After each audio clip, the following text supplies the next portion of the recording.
much for the invitation and the possibility of being here.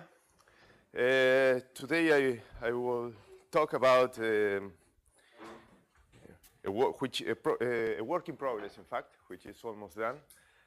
I talked about this subject in the mini workshop of Iena last year, but well, I have some more details, and I think it's clearer than last talk.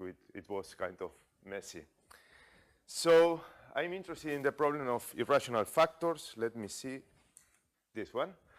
Of course, a topological factor is a semi-conjugacy. So G is a topological factor of a homeomorphism F if you have a surjective continuous map satisfying the semi-conjugacy identity. And here, for us, the main problem consists in determining the existence of irrational factors for periodic point-free homeomorphisms. I'm particularly interested in studying the dynamics of, understanding the dynamics of periodic point-free homeomorphisms of T2. And an irrational factor, it's an irrational rotation of the circle, which is a topological factor of the homeomorphism. And of course, it's very well known that there are many periodic point-free homeomorphisms not admitting such a topological factor.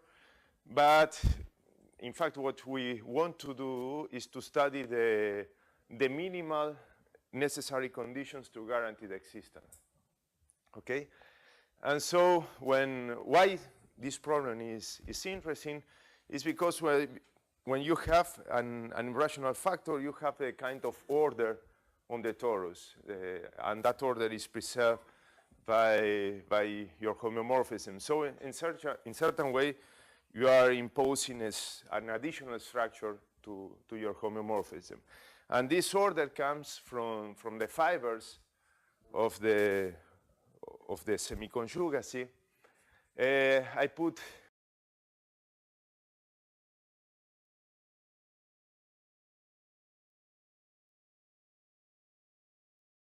quote marks, essentially partitioned, because it is not completely true a priori that every fiber is connected. But what you can show is that I wanted to. But I'm sorry, but if you have fixed point. No, exactly. I don't want to have any fixed periodic. But if you have the answer. No. If you have a fixed point, or even if you have a periodic point, you cannot have any irrational factor, because the idea is that you have the circle here, you have the torus here, and if you take any point, the preimage by H will be something like this. A priori it's not connected, but what you know is that you have at least one connected component, in fact one connected component, which is annular. That means that can be written as the intersection of nested compact annuli, okay? And this is essentially the content of this explanation. If H is a semi-conjugacy, then you have that the preimage of each point has one connected component, which is annular. And in fact, you can show rather easily that every fiber has the same homotopy type. That means that the connected component, the annular connected component of every fiber has the same rational slope when you consider the lift to the universal cover. Okay? And one condition that is deduced from this structure, this geometric topological structure here, you can show that if you have this situation, then your homeomorphism exhibit bounded rotational deviations in a certain rational direction. This vector V here is essentially the orthogonal direction to the homotopical direction of the annuli given by the fibers. Okay, so in certain way, if you are in this situation I having essentially a vertical a vertical fiber, in such a case, you will have that V will be equal to 1, 0. It's a horizontal vector, okay? And the idea is that when you have this structure in the direction perpendicular to the fibers, you have bounded deviation, rotational deviations. This number rho is not exactly this, but it's very close related to the rotation. So for this talk, we can assume that this rho is essentially the rotation of the circle, okay? And this is a very, very important property that you have, that it's a necessary condition to guarantee the existence of an irrational factor. And So if it's not exactly the rotation number, what is it? no, it's not exactly the rotation, this rho here. It is, well, I don't want to talk about rotation vector because first, it's not completely necessary for this talk, and secondly, I want to consider also the case not just homotopic to the identity, but if you are in the case homotopic to the identity, this condition here implies that your rotation set is contained in a line perpendicular to V, okay? And this is essentially the projection, yes, along V, but, well, it's a projection, but this is not necessary. The idea is that this condition implies this, and this is a very important property that in certain cases there are some results to guarantee this a priori boundedness in surface dynamics. For instance, to mention some cases where this property holds a priori, you have the following. There is 2 papers of Nancy Gelman, Andres Koropecki, and Fabio Yotal, and that they prove this result for area-preserving homeomorphisms. And after that, Pablo Dávalos extended this result to the general case, to the non-wandering case. No, without any homeomorphism. When exactly I suppose that someone would talk about the rotation set. As I said before, I don't need really the rotation set here. But the idea is that if the rotation set is a line segment with rational slope and some rational points on the set, then immediately you have that bounded deviations in the direction perpendicular. This means the direction perpendicular to the line segment, okay? So another result in this direction, in 2016, I proved that if you have a minimal homeomorphism, which is not a pseudo-rotation, that means that the rotation set is not just a point. Under minimality assumption, this immediately implies that the rotation set, it is a segment. And in this case, also you have bounded deviation in the direction perpendicular to the direction of a supporting line of the rotation set. We are working, we're starting to work, and we have some ideas with Fabio trying to extend this result to the non-wandering case, but it's just a work in progress. And the idea is, the conjecture, I think, is that in any case, if you have a segment, a rotation set which is a segment, you should have a bounded deviation in the direction perpendicular to that. I mean, in the time being, we don't have any idea of constructing an example not verifying such a condition. I mean, a non-degenerate line segment and having unbounded in the perpendicular direction. Another case which is expected to have bounded deviations is the case of, let's say, pseudo-rotations in the then-twist isotopic class. I mean that if you have a homeomorphism F which is isotopic to IK, where IK is a then-twist a linear then twist with, of course, k different from 0. Salvador, Fabio, and Braulio, they showed that if you assume that this is a vertical rotation vector, in this case you cannot have a rotation set, but you can have a rotation vector, sorry, but you can have a vertical rotation number. In such a case, if the rotation number, if you have only one point in the rotation set and this point is rational, then you also have boundedness of deviation. So, and I guess that in this case, it's also expected to have such a boundedness result for any homeomorphism having just a point in the rotation set, but well, I don't know. We don't have any clue in this direction. So that means these 4 results show that 3 results, in fact, because this is not a result for the time being. It is expected, in certain cases, it is expected to have boundedness of rotational deviations when you have certain properties of the rotation set. So revisiting the main problem that I showed in the first slide, what we want to do here is to determine if this condition, the boundedness of the rotational deviations, bounded rotational V deviations, it will be the shortcut for this expression here.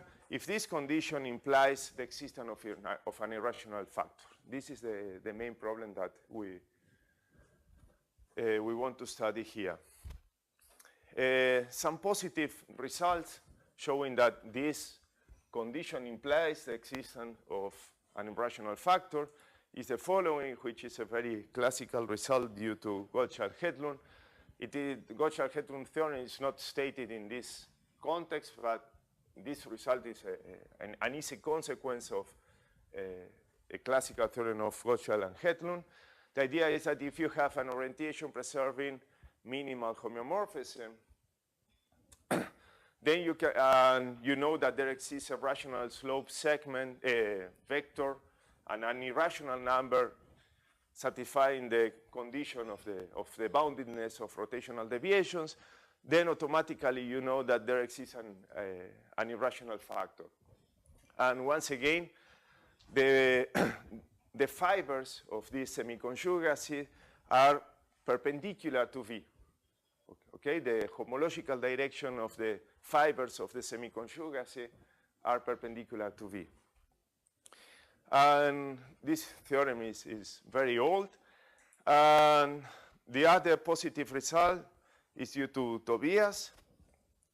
He proved in 2009 that if you have a homeomorphism isotopic to the identity, which is area preserving, and you have a stronger property, a stronger condition here, in the sense that you have a totally rational vector. This is a vector of T2, of R2. And totally rational means that the corresponding translation on the torus is minimal.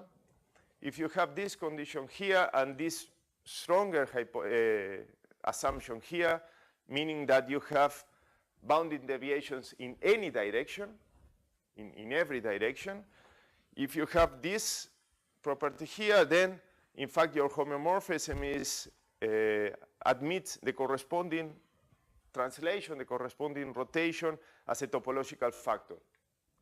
Of course, the way of constructing this semiconjugacy with this guy here consists in constructing 2 circle factors having complementary directions, one with fibers, for instance, vertical fibers, and the other one with horizontal fibers. You construct 2 different semiconjugacies. With them, you can construct the semiconjugacy with the element. Why I mention that? Because that's the reason why I'm concentrating on the circle, because the circle is enough, let's say, to consider more general, less general cases in certain cases. Okay? And for many years, these were the only known results about existence of of semiconjugacies. And there are some negative results. It is not true that it's well known that this is not true, that this condition here guaranteed existence. Oops. This condition here guaranteed existence of an irrational factor. And a very nice example is due to Tobias and Fabio. They showed essentially that the theorem does not hold in the annulus. That means that there exists a homeomorphism which is isotopic to the identity in the closed annulus, which is area preserving, exhibits bounded horizontal deviations, okay, but not admitting any irrational factor. So the theorem does not hold in general in the annulus. That means that you can, from this example here, you can glue the ends of the connected components of the border, and you can get something in the torus. So in general, annularity is an obstruction for the to guarantee the existence of the irrational factor. And another obstruction is existence of wandering points. If you have wandering points, you know the set of wandering points is an open set. So essentially, you have three different kinds of open sets in T2. The fully essential sets, the essential sets which are not fully essential, and inessential sets. What does mean fully essential? It means that you have the pi 1 of the set has rank 2, okay? And in the essential case, you have the pi 1 of the open set has rank 1. And at least, I mean, it's not right. You can have some, yeah.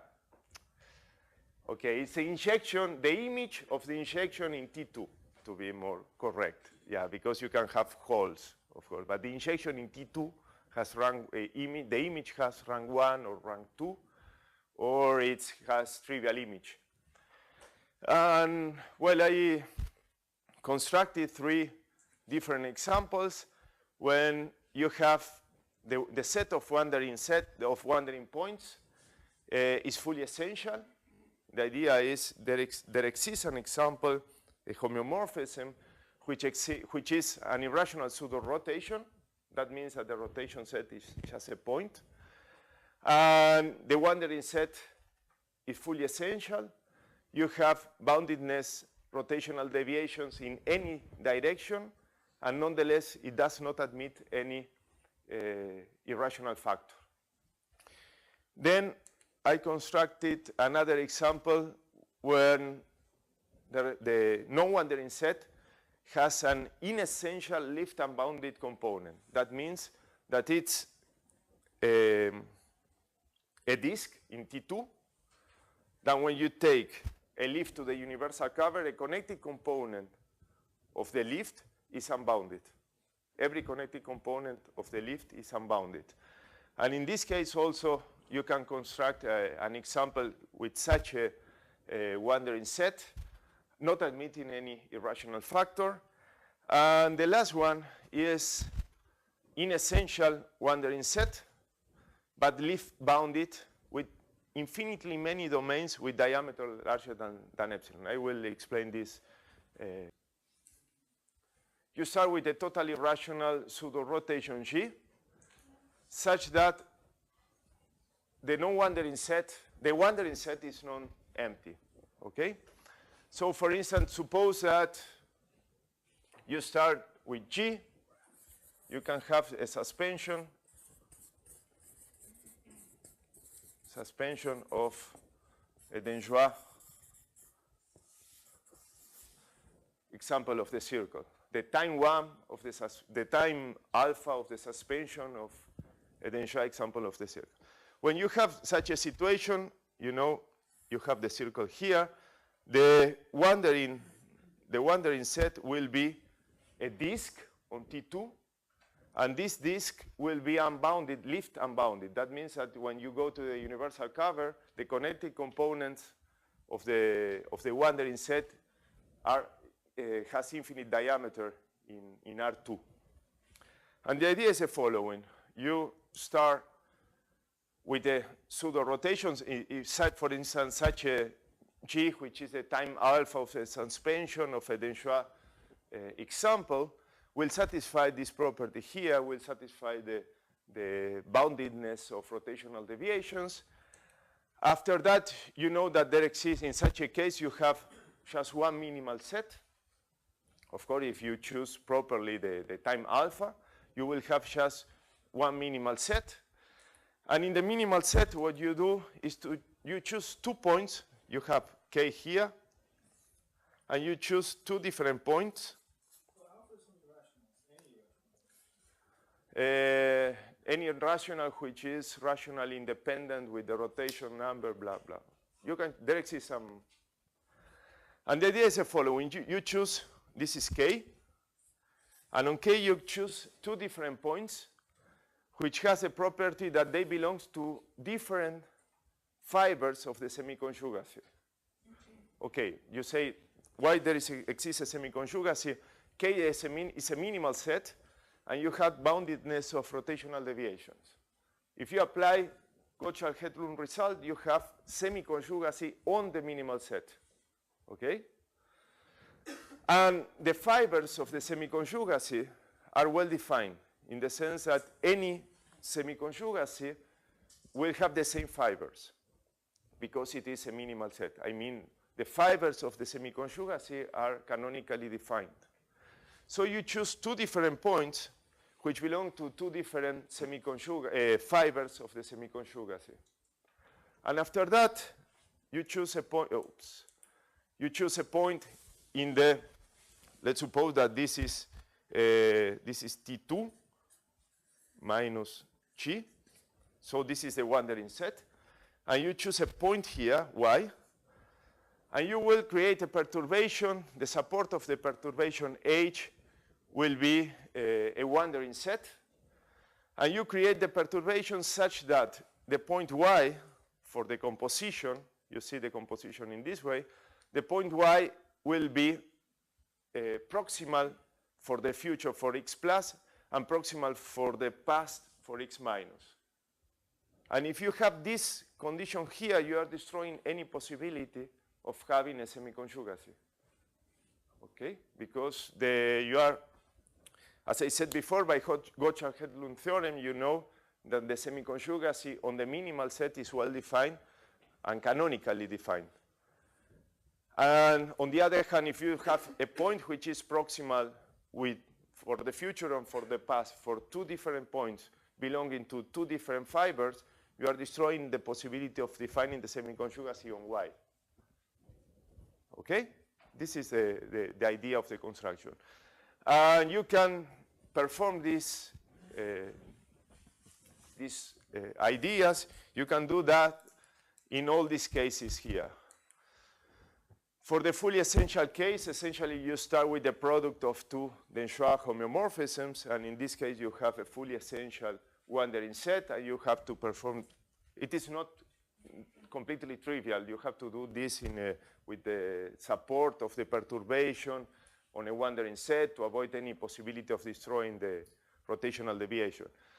In the second case, you have exactly this situation. This is the time alpha of the suspension of a Denchois example. And the last case, what you do is the following. You make a surgery a la Denchois. The idea is you start with G. Will be to produce G, you start with the rotation, minimal rotation alpha beta. From there, you have an irrational direction, okay? And consider in this irrational direction a segment of length epsilon, okay? And you will make a surgery here. You will cut this segment here, and you will put a disk in this way, okay?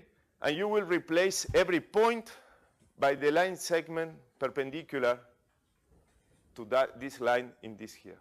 And the idea is that you will, of course, you do this here, and after that, you have the image by are alpha beta, and you will do the same here with epsilon also, but a little thinner in this case. And the idea is that you construct G as a surgery of the rotation, put in this disk in this way, and in such a way that the semi-conjugacy with the rotation alpha beta has as fibers this segment here or the point, if you are outside this situation. And once you have such a G, you see that you can push any point, and you can do exactly what we did here. Well, you choose any Y, any point Y inside, and you push and you change the fiber for the future and for the past. Yeah?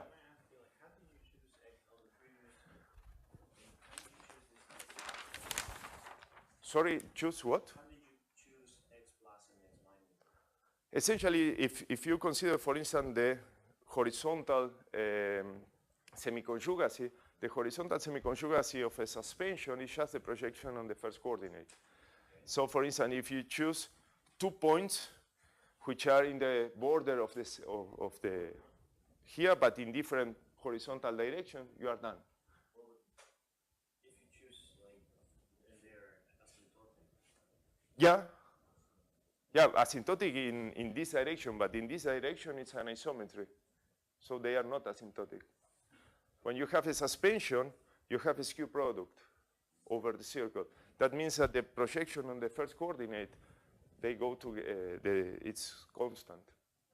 And then how you choose that Y? And you choose any Y here, which is in the middle of X plus and X minus respect to the first coordinate.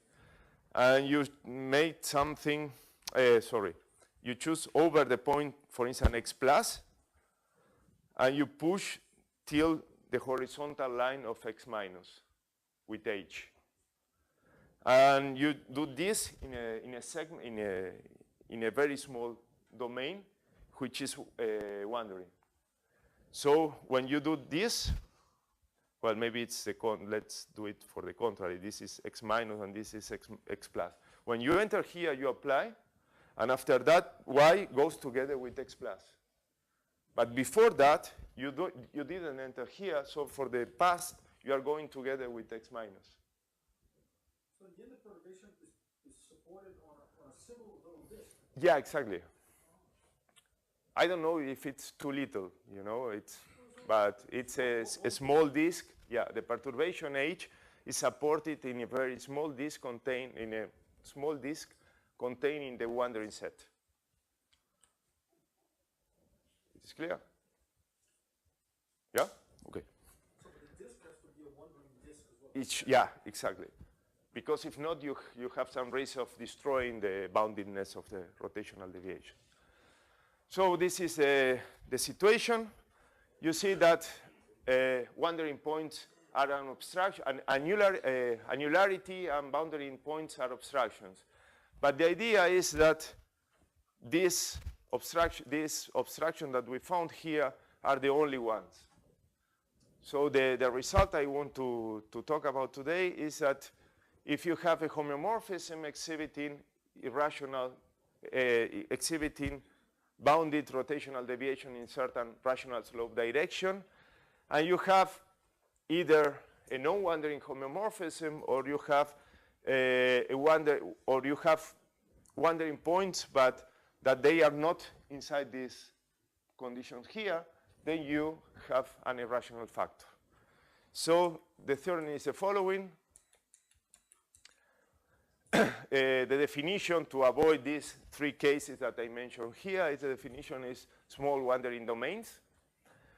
I will say that a homeomorphism of T2 exhibits small wandering domains when given any delta, the amount of wandering domains mean connected components of the wandering set, the amount of wandering domains that have diameter larger than delta is finite. Of course, this holds not for any delta. I'm considering here for sufficiently small delta, of course, because if you take delta equal 10, you will have infinitely many connected components. But for small delta, you have that this is a finite set for every delta. So the theorem said that essentially if you are in this case, that means you have an orientation preserving homeomorphism. It is not annular because of Fabio and Tobias' result. This is a necessary condition. And you have small wandering domains. For instance, if you don't have any wandering point at all, the non-wandering case is a particular case of small wandering domains. And you have the bounded rotational deviations. Then if you have these three properties, you have an irrational factor. Okay? And so to clarify the consequences of this theorem, let me mention some corollaries of the theorem. The first one is an extension of the result of Tobias that I mentioned before. If you have a totally rational pseudo-rotation, that means you have a totally rational vector of R2, and this is the only element of the rotation set of F. And you have small wandering domains. So in this case, we are considering the non-wandering case, and we are considering the possibility of having some wandering points, but of course, with the restriction that we know that it's necessary. Yeah.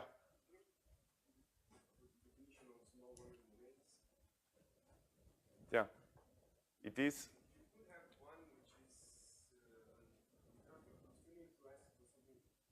It's periodic point free. Sorry. No, but you can have one. You cannot have one unbounded. No.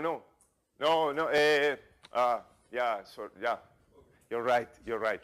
When I say small wandering domain, I'm not considering the possibility of having unbounded. Unbounded is it's a contrary of small, you know. So I know I'm eliminating this condition. You're right. Yeah. In the definition, it's necessary to say small wandering domains means that every connected component is Lift bounded. And being Lift bounded, yeah, you're right. You're right. If it's Lift bounded, you have this property. Okay, thank you. Yeah. It is clear. Yeah, the definition. So in this case, we extend the theorem of Tobias. In this case, realize that we are asking for this property, which means only the rotational deviation, the boundedness of rotational deviation in the direction of B. So we are not considering it is not necessary to have boundedness in the other direction. And also we are considering here wandering points and the non-wandering case, which was a rather natural question. We also have here the I'm sorry, B needs to be a rational slope. Yeah, because if you have something with irrational slope, it is possible to have no irrational factor. For instance, consider the case of Arthur example. You have a minimal homeomorphism with a line segment with irrational slope. This case is topologically mixing, so you don't have any chance of having any factor. Okay, and second corollary is the case of homeomorphisms homotopic to the twist. Okay, remember IK is a matrix 1, K, 1, 0, with K different from 0.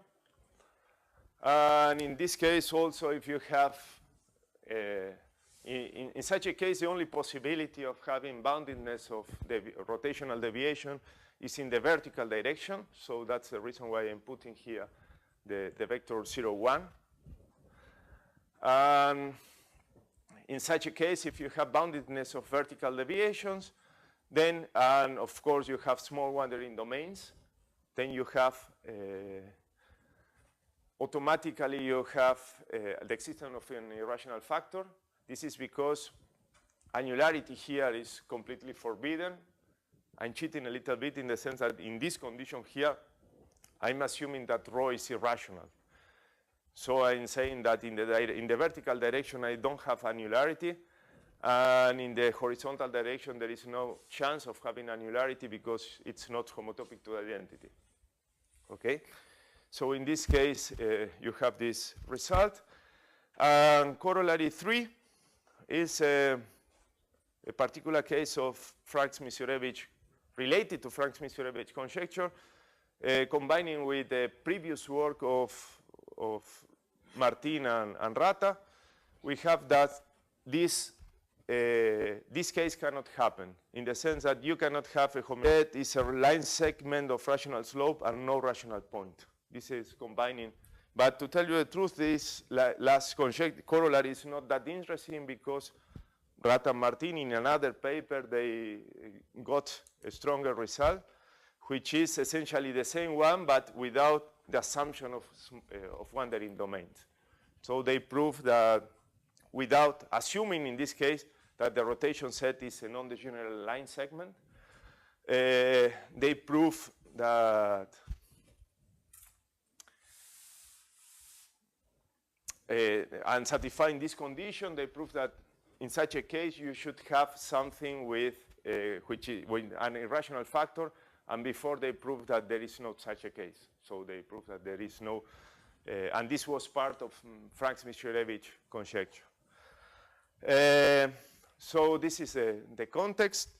Let me tell you some ideas about the proof of this result. For the proof, I will concentrate in a particular case, which is already interesting because it was open, but which is simpler for the proof. I will concentrate in the non-wandering case. Okay, I will not consider here in this talk the possibility of having wandering points. I will assume that it's an irrational pseudo-rotation, because if you have an irrational pseudo-rotation, annularity is completely forbidden. So you can forget about annularity and you consider this case. And I will assume that you have in the vertical direction, this is a projection on the second coordinate, I will suppose that the deviations in the vertical directions are bounded. And so what I want to do now is to construct a semiconjugacy with horizontal fibers. Okay? If you have this property in the vertical direction, that means that the fibers that you have to look for are horizontal in the homological sense. So which is our goal? Our goal consists in constructing this partition. Essentially, it's not one, again, it's not exactly a partition, but it's something very similar to a partition, such that each KT is a horizontal annular continuum. That's what I said before. Of course, they are disjoint because it's a partition or something similar to a partition. And you have the dynamics of this partition satisfy it shows the dynamics of an irrational rotation. Okay? So that means that the partition is invariant. The image of each atom is another atom, and the dynamics, the order of the atoms, I didn't put here, but of course the indexation of the atoms preserve the order. Okay, if you have 2 points of the circle, 3 points in the circle, and this is in the middle of them, in the annular continuum satisfy the same order. You can order the annular continuum. And so this is our goal. We want to construct these guys here. So to do that, we have to go to construct an auxiliary dynamical system which has the following form. So let me explain the construction. You have F tilde is a lift of your homeomorphism F. We are assuming that it's isotopic to the identity. So that means that this difference here is a function. It's a function delta. The difference is a function delta from R2 to R2, which is C2 periodic. Okay? And this function here has the two coordinates, delta 1, delta 2. And I'm considering this definition here. So let me explain a little bit about this definition. In the first coordinate, you have the circle.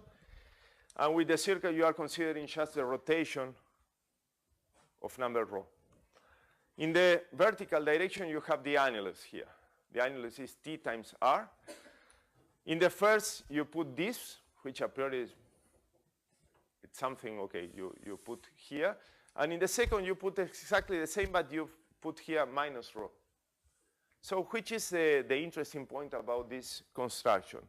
The interesting point is that if you iterate f, okay, in the first coordinate, you rotate like you have a rotation on the circle. And in the second coordinate, you will have the following thing here. You have f hat n. F hat is the guy of the annulus which is covered by the f tilde. So you are iterating in the second coordinate, you are iterating this fn. But after that, you are subtracting rho. So the points, for instance, suppose that rho is positive. If rho is positive, you are going up with f hat. Yeah? But after going up, you are going down with minus rho n times, okay? And that means since you have boundedness of rotational deviation, that means that you are always in a bounded region. And this here, t hat, is just the translation in the vertical direction of the annulus.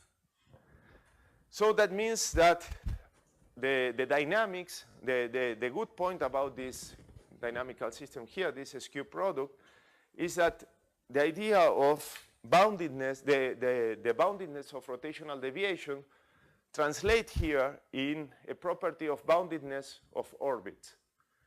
So in a certain way, you are avoiding the problem of going to infinity, and you can do dynamics in a bounded region. This is the good point about this dynamical system. And it has, so as I said before, boundedness of vertical deviations. It's equivalent to have boundedness of every f orbit, and uniformly boundedness, okay? Not uniformly bounded, uniformly deviations, okay? And another, this is the following, it's a theorem. It is not trivial at all. If you have boundedness of vertical deviations, then the non-wandering set of your skew product f is a whole space. That means that f, capital F, is non-wandering also. Of course, to have this property, you need to start with a non-wandering homeomorphism.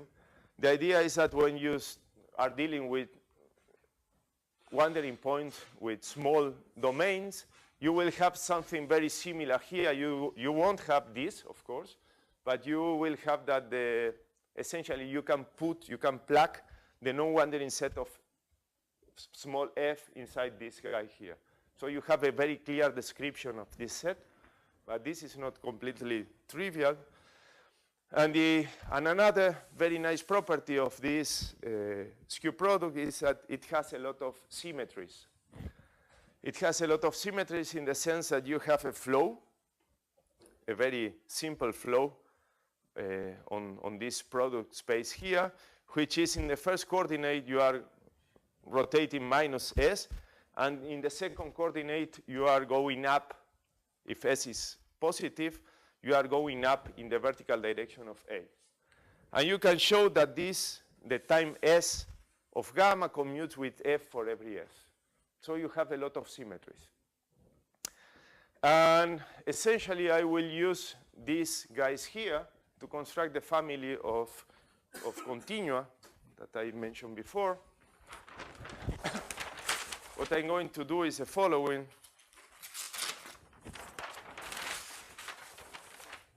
We have here the circle. On each fiber, we have a cylinder. Yeah? And I will construct, and this will be point 0 of the circle.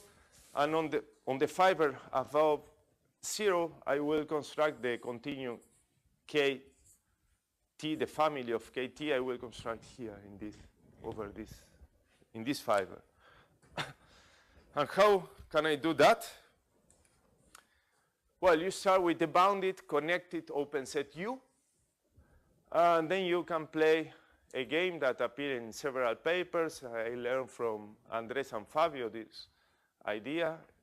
Since you know that the non-boundary set is a whole space, you can consider the iterates of U. You take the union, and you take the connected component. That means the connected component of this open set that contains U. Okay? And since you have that F is non-wandering, you will have that U0 is periodic. Since F is non-wandering, you have that U0 is periodic. And in fact, moreover, you can show that is invariant. Not only periodic, but in this case, you can show that it's invariant.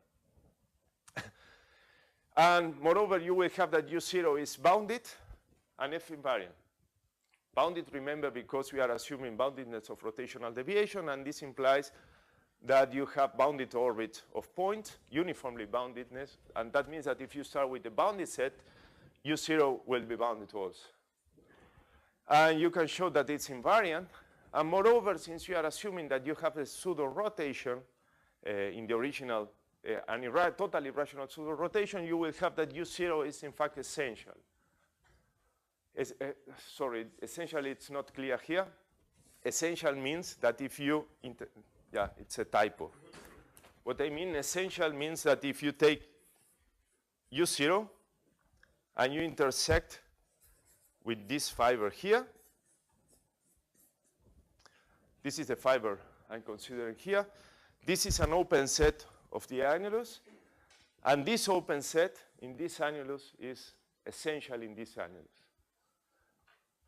And essentialness comes from the totally for the fact that you start with a totally irrational vector, with totally irrational pseudo-rotation. If it were not essential, we would get periodic. No, not necessary, no. But we would get a disk. Yeah, but, well, suppose that your original homeomorphism. I see not the periodic point, but not totally irrational. Not total, yeah. Essentially, here you will get essential, the essential condition I mentioned there. You get every time you don't have annularity. If you don't have annularity, here you have an essential set in this way. So that means that U0 is a guy that when you intersect with this fiber here, you have an essential set. And it's F invariant and essential. That means that you can consider a family of bounded essential F invariant set. Why? Because remember, sorry, this is a mistake. This is gamma T. Gamma here. Okay, I'm taking the time T. And I'm translating with gamma, not with TT. And why I'm doing this? Because I know that gamma is a symmetry. Each gamma is a symmetry of F, so commute with F. That means that in this case, I get another guy, which is bounded, essential, and F invariant. And moreover, you can, well, sorry. So how I'm going to construct KT? I will consider, remember, I took the guy over the fiber over 0. I take the connected component of the complement, the above, okay? You know that U0, UT in this case, is bounded, is essential. That means that the complement has two unbounded connected components. Okay, two unbounded connected components. I take in the unbounded connected component of above, and I consider in the border, the border of that guy. And, well, the work here, the hard work consists in showing that KT is disjoint from KS when T and S are different. This is the hard part. But it's not that hard because essentially if you have some intersection, you will have some boundary set in the you will have some open set in the middle between them. Okay? What I'm saying is, suppose that you have KT, and here you have KS. The idea you take this region here is open, and since you have a wandering homeomorphism, you can take this wandering set and you can repeat the same argument. But the idea is that when you repeat the same construction, you separate both ends. So it's essentially a consequence of non-wandering, of the non-wandering set. And so this KT, you will show that this KT satisfy the following condition. They are disjoint, as I said before. You can show that they satisfy this property. This is because of the dynamics of the skew product. They are equivariant with respect to integer translations. So that means here you constructed a family of continua on the annulus, but you want to do it in the torus, so you need some possibility of translating the construction to the torus, so you need this condition here. And after having such a family of disjoint, from this is rather well known that from this you have the semi-conjugacy. That's all. Thank you.